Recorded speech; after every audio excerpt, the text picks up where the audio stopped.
Hey everyone, coming to you from the Jersey Shore. Sometimes your exercise plan doesn't go as planned. So what do you do? What do you do? Do you give up and say, that's the last time I'm going running? Do you say, that's the last time I'm going swimming? Is that it? Are you giving up?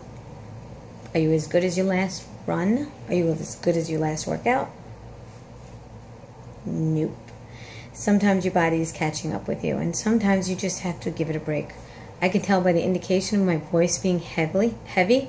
I was at Six Flags Great Adventure theme park, amusement park with my children all day, and I had run that morning, I think it was 6 miles, and I swam about a half mile. And I was walking around all day long, and I was really, I didn't go to sleep till 1 o'clock in the morning. And the next day I ran 10 miles and then swam another half mile, 20 minutes in the ocean. So what gives? Today my workout wasn't great. I did 3 different workouts and I felt good, but I didn't feel optimal. And I have to just, step back. I have to just step back and see why it is that I didn't feel optimal. And then I look back and I see how my week has gone. And it's gone pretty well.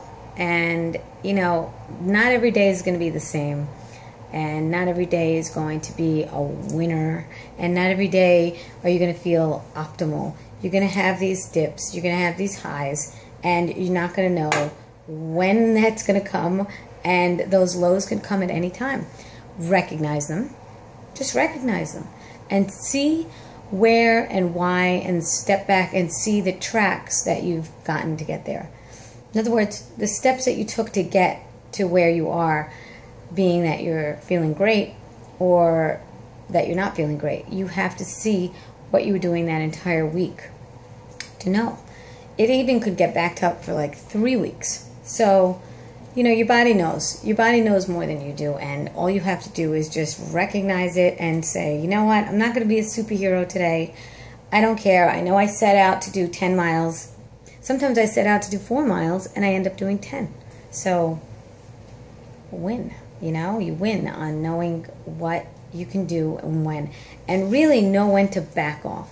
That is key. There are times that I push beyond the limit, and that's okay sometimes. But to push beyond the limit when I know that I'm going to pay for it later. In other words, if I'm having a little bit of pain in my Achilles or in anywhere in my feet, or which one is tolerable later, which one is going to be really knocking me out later. Over a 10-mile run and I get a little bit drained, which means I don't have the energy as much to do other things that I want, like swim, hang out with my kids. It's just like I'm just going to be like on my computer and just chill.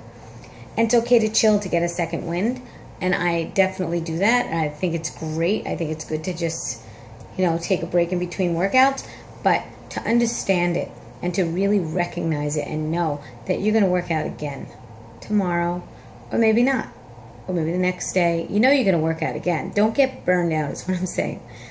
Burnout, there's nothing worse than burnout. People that get burned out, it's because they're telling themselves a story. Like, it's definite. Like, their story is okay. Like, who's telling that story? You're telling that story. That's what you need to fight, and just, it's okay to recognize and relax. It's okay to relax. You don't have to be great all the time.